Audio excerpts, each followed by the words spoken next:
Hi, guys. It's Dr. Liz Jenkins with Dr. Liz Coaching here, and welcome. And how are you doing? I hope you guys are having a wonderful day. A while back, I talked about embracing the flaws in your partner so that you can regain the spark in your relationship. And so I've had a lot of conversations around that. I folks saying, I'm trying, Liz, I'm trying. But these flaws, these special things about them are really sometimes hard to get over, and I get that. And so let's talk about that because oftentimes as we were growing up or as we were evolving and stepping into romance and dating, we had myths or messages that true love was going to be complete with perfect knights on white horses that were going to be just enough exciting with just enough stability, strength, and the ability to care for us, anticipate our needs and our emotions and our thoughts and all those kind of things. The other flip side is that maybe but then we were also raised with that we're going to find the right woman and she's going to have this perfect combination of being able to be a career person, have income, be a wonderful mother, be a wonderful wife, a lover, a housekeeper, a cook.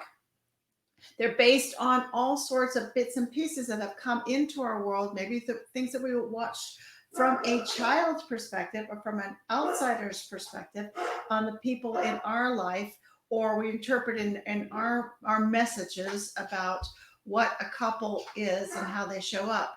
And then when reality hits us, right, when we go from being, you know, ourselves into an us, and then life happens, sometimes things don't really match up. The puzzle doesn't always fit the way we thought it was supposed to. And with many of the folks that are writing into me and talking to me, they aren't even quite aware that they're having these myths or these rules, these urges to that are showing up as they become an us and as they have a couple or a partner or a marriage. And then especially as other things happen, like having children or having a job, these things start bubbling up and they start feeling that they need to fix their spouse or fix their partner. And I get it. We all have preferences. We all have ways that we think our house should look. They should show up. They should talk. Maybe we have ways that we think that we should be showing up or we should be living. And I'm trying to get you to a point where we can interrupt this really negative mental pattern as well as a behavioral pattern that tends to either create a parent-child relationship or an adversarial relationship or one in which someone feels like it doesn't really matter. They're not proud of me. I can't do anything right. There's always something they want to fix or they're picking on me about. And that's not sexy, guys. That's not sustainable. That's not where you want to, I know that's not where you want to have a relationship. I've had so many people feel like, I don't want to raise another child. Okay. Or I didn't know they were going to be so dependent or sloppy or whatever. Okay. It's not sexy. We need to get back into the not focusing on the flaws, but finding out ways to talk about things that you would like differently, your preferences. Okay. And so that's our tip.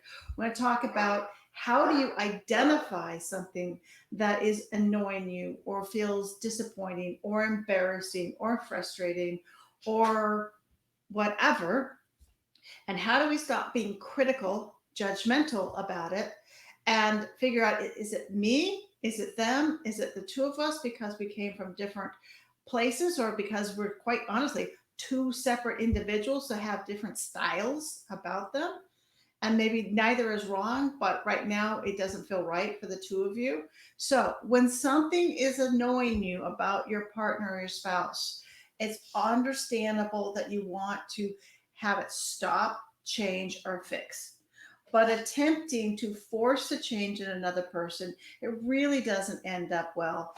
Sometimes it escalates fights, people shut down, or we drop into being like a little kid again, and we end up doing more of the thing that's annoying our spouse, right? Just because we can, because we know it really annoys them when we leave a dirty dish in the sink and we don't even put any water on it. Like, yeah, see how they like that in the morning.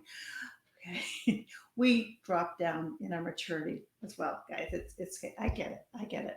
I've had some folks say that yes, there's been laundry dropped on the floor or trash is spilling out of the trash can, and they just let it sit there because they just want to see how long it's going to take before they get there. So we're involved in these really immature, unproductive, definitely destructive patterns and routines and reactions to each other. So let's just step back, stop being reactive. Let's start being more introspective and proactive. So when something pops up on your radar that doesn't feel right, that you get this annoyance or this frustration, you got to fix it. They got to do something different. Whatever it might be, it's like, boom, this is a no go. Step back from the annoyance, step back from the moment, and breathe. Then write down some of your ideas, your theories. Okay, we're going to be a field experimenter here. Why is this happening? What are they doing? Where is this coming from? Is this where they were raised? Is it cultural?